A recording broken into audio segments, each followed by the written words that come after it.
नदी में नंगे स्नान करोगे? प्रकृति का अपमान है ये। कपड़े चुरा कर ले जाता है। साक्षात हमने जिसको मां कहा उसके सामने नग्न। और यदि तुमको इतनी नग्नता प्रदर्शन करना है तो जाओ बाहर घूमो, ऐसे कपड़े हम लेकर जा रहे हैं। प्रकृति को प्राण माना है। जी वृक्ष हमारे, इनको तुम जड़ मानती हो। जी यमुना को तुम पानी मानती हो।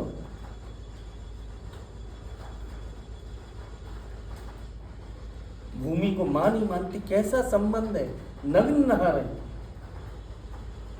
मनुष्यों से लाज करती हो। इसको जमीन को आप पत्थर मानकर, वृक्षों को जड़ मानकर, पानी को केवल गंगा को पानी मानकर, इसलिए तुमको कोई शर्म नहीं। जाओ निकलो तुम। सभी सर्वम खलमिदम ब्रह्म, सब जगह यदि वही ब्रह्म है तो तुमको बाहर नग्न आने में क्या है? प्रकृति की भी सम्मान करो। गंगा हमारी माँ है, वृक्ष हमारे बंधु हैं। कपड़े पहन के स्नान किया करो। तमीज सिखाया।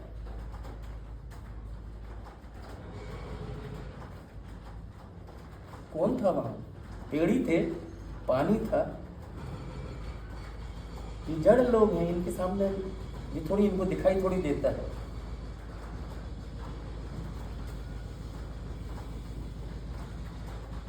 ये पहली प्रकृति का दृष्टिकोण, देखने का तरीका, इनमें भी प्राण है, ये भी देखते हैं। 7 साल की उम्र में पिता की गोद में बैठकर पहला प्रकृति के ऊपर भाषण देने वाला कितना। इंद्र की पूजा क्यों? सीखो कृष्ण से, संवाद करता है कृष्ण। पूरा इतने सारे जी सब पकवान, जी सब सजना, पूरा गांव सजा हुआ है। क्या है पिताजी?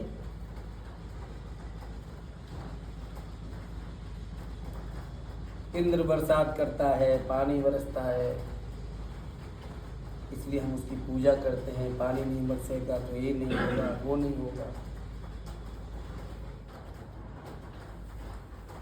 तो वो क्या समझाते हैं? उनकी जो प्रकृति के नियम है, इसमें आपके करने से कुछ नहीं होने वाला। ये उसको दायित्व है। इंद्र का काम है पानी बरसाना, और उसको पानी बरसाने की एवज में हम कुछ कर रहे हैं, जो भ्रष्टाचार है। यहाँ नगर पालिका पानी का टैंकर, बरसात में गर्मी में पानी कम हो जाता है तो टैंक पहुंचाते हैं नगर पालिका वाले। अब टैंक वाले को तुम पैसे दो तो क्या है? ये भ्रष्टाचार ही है ना। इंद्र का काम है। फिर पवन की पूजा करो, फिर सूर्य की पूजा करो, चंद्रमा, जी सब है, करना चाहिए सम्मान। लेकिन हमारे प्रत्यक्ष देवता कौन है?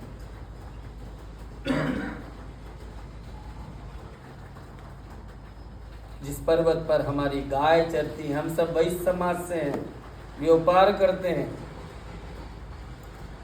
जिस गोवर्धन पर्वत पर हमारी गाय चरती है, पानी पीती है, उससे वो पुष्ट होती है, दूध देती है, उस दूध से हमारा व्यापार चलता है। इसलिए हमारे लिए तो प्रत्यक्ष देवता गोवर्धन पर्वत है, इसलिए इसका पूजन करें।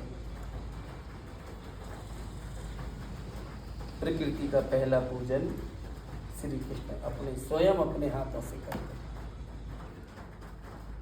कैसा तर्क दिया होगा? 60 साल 70-80 साल के लोग थे, पूरा गांव, और इतने हजारों साल की परंपरा को तोड़ना किसी की दम की बात है? सरकारें नहीं कर पाती बदलाव। 7 साल का श्री कृष्ण कैसे तर्क दिए होंगे उसने, पूरे गांव को बदल देता है। स्वीकार करते हैं सब।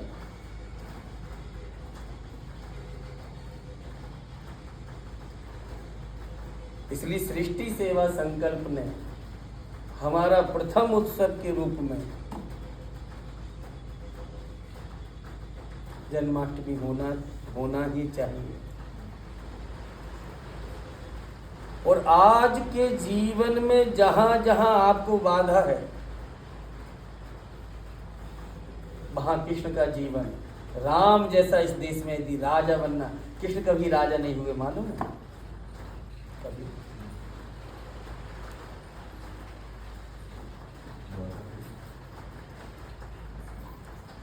कंस को मामा को मारते हैं तो नाना को राज्य देते हैं, द्वारिका जाते हैं तो उनके पिताजी राजा है, ना कि कृष्ण। राम जैसा राज्य स्थापित करना है तो कृष्ण जैसी नीति वर्तमान में।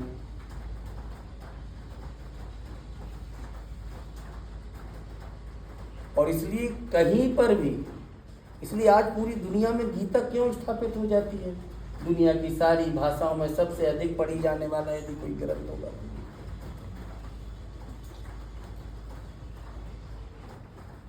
कृष्ण हमारे लिए समाधान है।